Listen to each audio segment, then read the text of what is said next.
হাদিসের আলো। রোজা রেখে ডায়াবেটিস রোগীরা ইনসুলিন নিলে রোজার কোনো ক্ষতি হবে কিনা, এই বিষয়টি আমাদের কাছে অনেকেই জানতে চেয়েছেন। অনেক ডায়াবেটিস রোগীরা বলেছেন যে হুজুর, আমি যেহেতু ডায়াবেটিসের রোগী, ডাক্তারের পরামর্শ অনুযায়ী নিয়মিত 2 বেলা আমাকে খালি পেটে ইনসুলিন নেওয়া লাগে। এখন এই মুহূর্তে আমি যদি রোজা রেখে শরীরের ভেতর ইনসুলিন প্রবেশ করাই, ইনজেকশন পুশ করে, তাহলে আমার রোজাটা ভেঙে যাবে কিনা। যেহেতু অনেক স্কলারগণ বলেছেন যে শরীরের ভেতর কোনো কিছু প্রবেশ করা নেই, তাহলে রোজা ভেঙে যায়। এই মুহূর্তে আমি কি করব? আমি যদি ইনসুলিন না নিই তাহলে দেখা যাবে আমার ডায়াবেটিসটা নিয়ন্ত্রণে থাকবে না। আবার দেখা যায় আমি যদি রোজা রেখে খালি পেটে আমি ইনসুলিন নেই তাহলে আমার রোজাটা ভেঙে যাবে কিনা। এই বিষয়টা যদি আপনি একটু খোলাসা করতেন তাহলে অনেক খুশি হতাম। এই বিষয়টা নিয়ে আমি যখন রিসার্চ করা শুরু করলাম, গবেষণা করলাম, জামিউল ফতুয়া থেকে আমি মাসালা কালেক্ট করলাম, ইসলামী ফতুয়া থেকে, এমনকি ইসলামী ফতুয়া বিশ্বকোষ থেকে আমি ফতুয়াগুলো যখন কালেক্ট করলাম, তখন আমি দেখলাম যে কত সুন্দর করে ফতুয়াটি কোট করা হয়েছে।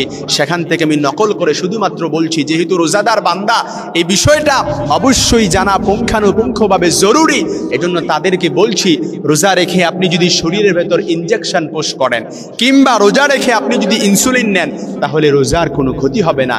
তবে কিছু কথা আছে, অনেকেই রোজা ভঙ্গের কারণগুলোর মধ্যে দেখা যায় অনেকেই শরীরের ভেতর যেহেতু প্রবেশ করে, অনেক স্কলারগণ এ বিষয়ে দ্বিমত পোষণ করেছেন। তবে এই বিষয়ে সকলেই ঐক্যমত পোষণ করেছেন, রোজা রেখে আপনি যদি ইনসুলিন প্রবেশ করেন, ইনসুলিন যেহেতু আপনার মাংসপেশির মধ্যে দেয়া হয়, কিংবা অনেক স্কলারগণ এও মতামত পোষণ করেছেন রোজা রেখে আপনি যদি শিরার মধ্যে ইনজেকশন পুশ করেন তাহলে আপনার রোজার কোনো ক্ষতি হবে না। আমরা যদি রোজা ভঙ্গের কারণগুলো দেখি তাহলে দেখতে পারবো, রোজা রাখা অবস্থায় স্ত্রীর সাথে একান্তে বেড শেয়ার করা যায় না, স্ত্রীর সাথে একান্তে মেলামেশা করা যায় না, তাহলে রোজাটা ভেঙে যাবে।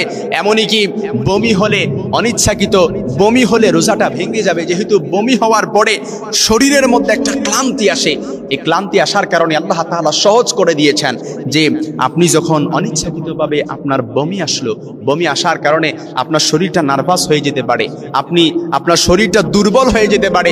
এজন্য এই বমি হওয়ার কারণে যে দুর্বলতা এবং রোজা রাখার কারণে যে দুর্বলতা হবে, দুইটা দুর্বলতা একত্রিত হওয়ার কারণে আল্লাহ তাআলা সহজ করে দিয়েছেন যে অনিচ্ছাকৃত বমি হলে পরে রোজাটা ভেঙে যাবে। এতে কোনো আপনার যে কাফারা দিতে হবে, গুনাহ হবে, বিষয়টা এরকম নয়। কাফারা দিতে হবে যখন আপনি আপনার স্ত্রীর সাথে আপনি বেড শেয়ার করলেন, তখন আপনার উপর কাফারা ওয়াজিব হয়ে যায়। আপনি 60 জন মিসকিনকে খাওয়াতে হবে, আপনি একাধারে 60টি রোজা রাখতে হবে। এতেও যদি আপনি সামর্থ্য না হন তাহলে 60 জন মিসকিনকে খাওয়াতে হবে। আল্লাহর হাবিব সাল্লাল্লাহু আলাইহি সাল্লামের কাছে যখন এক সাহাবী এসে বললেন, ইয়া রাসূলুল্লাহ, আমি তো ধ্বংস হয়ে গেছি। আল্লাহর হাবিব বললেন, কিসে তোমাকে ধ্বংস করলো? বলে, ইয়া রাসূলুল্লাহ, আমি তো রোজা রাখা অবস্থায় দিনের বেলা স্ত্রীর সাথে সহবাস করে ফেলেছি। লম্বা কথা, আমি সেদিকে বলছি না, সেদিকে আমার বলা মুখ্য বিষয় নয়। কিন্তু আল্লাহর হাবিব সাল্লাল্লাহু আলাইহি সাল্লাম রোজা রাখা অবস্থায় স্ত্রীর সাথে একান্তে বেড শেয়ার করার কারণে ওই ব্যক্তির উপর রোজার কাফারা ওয়াজিব করে দিয়েছেন। এজন্য আপনাকে বুঝতে হবে রোজা কোন কোন কারণে ভেঙে যায়। আমি যখন এই বিষয়টি কোট করলাম যে রোজা ভঙ্গের কারণ আমি 60টি পেলাম, অনেকগুলো মাসালা রিসার্চ করে এই 60টির মধ্যে হচ্ছে স্ত্রীর সাথে মেলামেশা করলে পরে রোজাটা ভেঙে যাবে। আপনি যখন মাস্টারবেশন করবেন এর কারণে আপনার রোজাটা ভেঙে যাবে।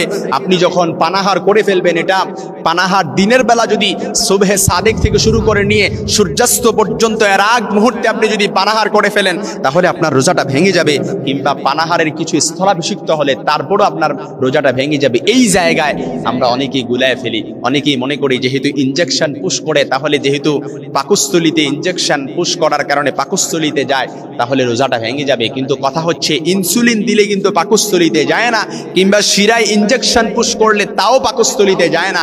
এজন্য ডায়াবেটিস রোগী সে যদি ইনসুলিন দেয় খালি পেটে, যেহেতু দেওয়াই লাগবে, এত করে তার রোজার কোনো ক্ষতি হবে না। আবার রোজা ভঙ্গের কারণ হচ্ছে সিঙ্গা লাগানো, এতেও রোজাটা ভেঙে যায়। অনিচ্ছাকৃত বমি করলে এতেও রোজাটা ভেঙে যায়। তবে শেখ সালেহ আল উসাইমিন রাহিমাহুল্লাহ উনি ওনার ফতুয়ার কিতাবে লিখেছেন যে অনিচ্ছাকৃত হোক বা ইচ্ছাকৃত হোক, দুটো অবস্থায় রোজাটা ভেঙে যাবে যেহেতু দুর্বলতা হয়েছে। এই জন্য তার মতটা শুধুমাত্র আমি প্রকাশ করেছি। রোজা রাখার ভঙ্গের 7 নাম্বার কারণ হচ্ছে মহিলাদের মেনস্ট্রুয়েশনাল পিরিয়ড, হায়েস কিংবা নেফাস অবস্থা যদি সৃষ্টি হয়ে যায় তাহলে তার রোজাটা ভেঙে যাবে। এজন্য এই রোজা ভঙ্গের 7টি কারণের মধ্যে আমরা দেখতে পাই একটা কারণের মধ্যে আমাদের দ্বিধাদ্বন্দ্ব আছে, সেটা হচ্ছে স্থলাভিষিক্ত কোনো কিছু শরীরে প্রবেশ করানো। এই জায়গায় অনেক স্কলারগণ বলেছেন এক্ষেত্রে ইনসুলিন নিলে শরীরে কোনো কিছু প্রবেশ করানো হয় না, বরং ইনসুলিন এটা রোগীর সুস্থতার জন্য অনেকাংশে আবশ্যক হয়ে যায়। বরং সুস্থ থাকতে হলে অবশ্যই ইনসুলিন দিতে হবে, এতে করে রোজার কোনো ক্ষতি হবে না।